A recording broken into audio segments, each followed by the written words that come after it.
Hello, my name is Max Harris. I have a question for you all. Have you ever voted? For those of you that have, do you feel like your vote mattered? I was raised by my mother, and she taught me something really valuable that has always stuck with me. She doesn't shop at Hobby Lobby. She doesn't eat at Jimmy John's. She doesn't eat at Chick-fil-A either.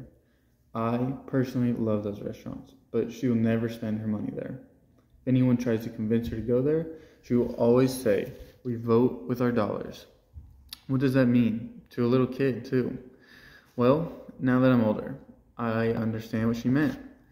She refuses to eat at Chick-fil-A or Jimmy John's. Or she refuses to eat at Chick-fil-A because of their support for anti-same-sex marriage campaigns. She refuses to eat at Jimmy John's because the CEO is a big game hunter. The obvious response to this is it doesn't matter if you do or don't give your money to Jimmy John's because they will make millions every day and the CEO is rich enough to do pretty much whatever he wants anyway. So why does my mom not let herself enjoy their food?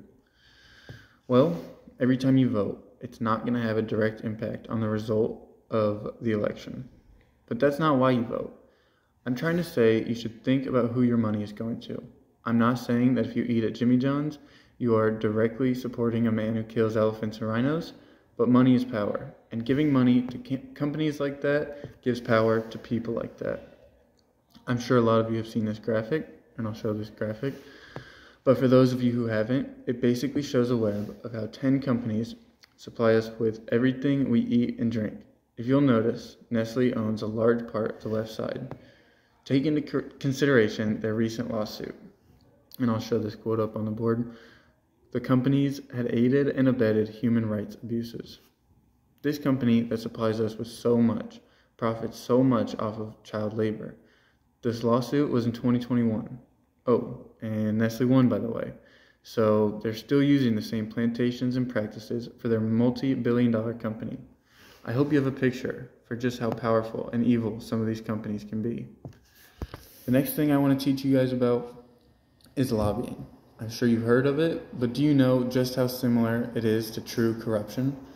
Lobbying means communication directly or soliciting others to communicate with any official or his staff in the legislative or executive branch of government, or in a quasi-public agency for the purposes of influencing any legislative or administrative action. Basically, what it is, lobbying is just the action of an outside entity having influence on legislation. At its heart, it's supposed to make the government more fair and representative of what the people and businesses in the country need. But in reality, it's just the cause of many major issues in this country. ALEC is an example of capitalism collapsing in on itself. The major issue with ALEC is this. A few major companies, such as ExxonMobil, Pfizer, AT&T, and tons of others, so they're obviously very heavily funded and majorly powerful. Something you may not want to think about, and what is at the core of why I'm speaking today. The Correction Corporation of America, the corporations that run prisons, they are a part of ALEC, and I think you guys can guess why their influence on laws might be scary. They make money the more prisons are used. There are numerous bills that have negatively affected almost all minorities in this country, and in turn positively affected their profits. This is the company who wants to make it easier for people to get thrown in jail and harder to get out. So, now think about this. Imagine if Jimmy John's was the leader of ALEC and could get any law they wanted passed. What if the CEO made it legal to poach big game? There would be nothing stopping him. If that was confusing or you don't care about lobbying, that's fine. I just want to explain how major corporations have major power, which brings me to my final point. Companies make decisions that affect more of our life than we may want. But how do they get all this money to feed their insatiable need for power? Well, they get it from us, the consumer. Walmart didn't just all of a sudden have all that money. We gave it to them.